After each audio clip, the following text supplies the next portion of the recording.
বুধবার থেকেই বিহারের পাটনার সাইবার ক্রাইম মামলার তদন্তে নামে এনফোর্সমেন্ট ডিরেক্টরেট।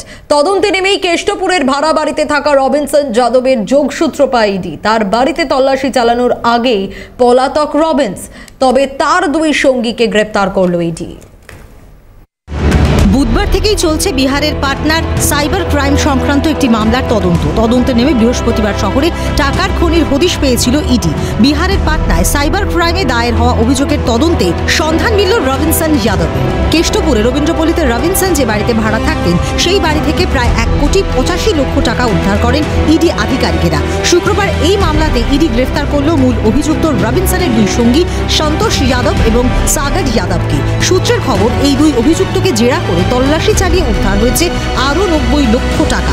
পাটনার কল সেন্টার মামলায় বঙ্গযোগ তৎপর ইডি। জানা গিয়েছে, বিদেশি নাগরিকদের ঠকিয়ে প্রতারণা করতেন অভিযুক্তরা। বৃহস্পতিবার মূল অভিযুক্তের কেষ্টপুরের ভাড়া বাড়ির পাশাপাশি সেক্টর 5-এর একটি আবাসনেও তল্লাশি চালানো হয় বলে জানা গেছে।